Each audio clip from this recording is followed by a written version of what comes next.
आप देख रहे हैं TNB। उत्तर प्रदेश में राज्यसभा चुनाव को लेकर भारतीय जनता पार्टी ने अपना अंक गणित सेट कर लिया है। समाजवादी पार्टी में सेंधमारी करने में भाजपा कामयाब होती दिख रही है।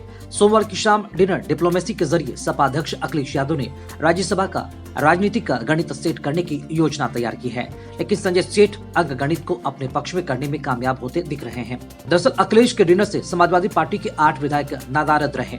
दावे तो सबके एकजुट रहने के किए जा रहे हैं, लेकिन गौरीगंज विधायक राकेश प्रताप सिंह ने एनडीए उम्मीदवार संजय सेठ को वोट देने का ऐलान कर राजनीति का पारा गरमा दिया है। राज्यसभा चुनाव की वोटिंग शुरू होने से ऐन पहले इस घोषणा ने अखिलेश यादव के सामने स्थिति विकट कर दी है।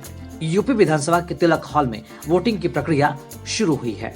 यूपी में राज्यसभा चुनाव की राजनीति उलझी हुई है।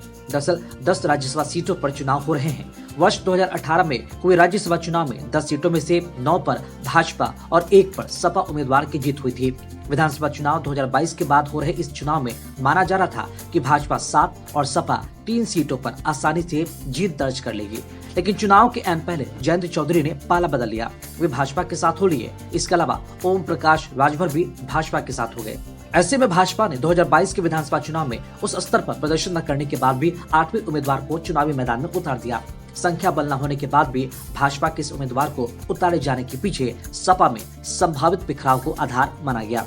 संजय सेठ के चुनावी मैदान में उतरने की राजनीति गरमाई हुई है। संजय सेठ समाजवादी पार्टी के टिकट पर पहले ही राज्यसभा जा चुके हैं। ऐसे में पार्टी में उनके चाहने वाले भी मौजूद हैं। पाला बदलकर भाजपा में आए, इसके बाद भी उनके कनेक्शन नेताओं से बने रहे हैं। ऐसे में संजय सेठ के चुनावी मैदान में उतरते ही सपा विधायक और अपना दल कमेरावादी नेता पल्लवी पटेल का पहला बयान सामने आया था। उन्होंने सपा अध्यक्ष अखिलेश यादव पर आलोक रंजन और जया बच्चन को चुनावी मैदान में उतारने को लेकर निशाना साधा। उन्होंने रंजन बच्चन के फेर में सपा की पीडीए पॉलिटिक्स को हाशिए पर ले जाने की बात कही। अब विधायक राकेश प्रताप सिंह ने खुलकर कहा कि वे एनडीए उम्मीदवार संजय सेठ के साथ हैं, चुनाव में उन्हें वोट देंगे। इस घोषणा के बाद अब जीत का अंक गणित भाजपा उम्मीदवार के पक्ष में जाता दिख रहा है। उन्होंने कहा कि अंतरात्मा की आवाज पर वोट करूंगा, मैं राम जी के खानदान का हूँ। भाजपा ने सुधांशु त्रिवेदी, आरपीएन सिंह, साधना सिंह, अमरपाल मौर्य, संगीता बलवंत, नवीन जैन, तेजवीर सिंह को पहले चरण में उम्मीदवार बनाए थे। वहीं 8वें उम्मीदवार के रूप में पार्टी ने संजय सेठ को उतारा गया। दूसरी तरफ समाजवादी पार्टी की ओर से रामजी लाल सुमन, जया बच्चन और पूर्व मुख्य सचिव आलोक रंजन ने उम्मीदवारी पेश की है।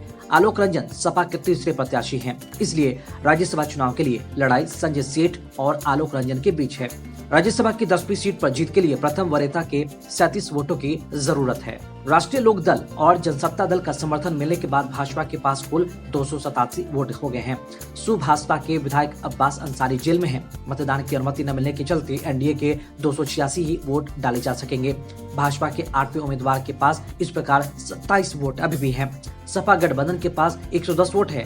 हालांकि सपा विधायक रमाकांत यादव और इरफान सोलंकी के जेल में है, इस कारण 108 वोट ही डाले जा सकेंगे। तीसरे उम्मीदवार के कोटे में प्रथम वरीयता 34 वोट है और इस स्थिति में बचेंगे। समाजवादी पार्टी में जिस प्रकार से बिखराव जैसी स्थिति बनी है, उससे तय है कि 34 वोट एक मुश्त आलोक रंजन को नहीं जा पाएगा। ऐसी खबरों में बने रहने के लिए देखते रहिए TNB। साथ ही हमारे वीडियोस को लाइक करें, शेयर करें और हमारे YouTube चैनल TNB को सब्सक्राइब करना ना भूलें।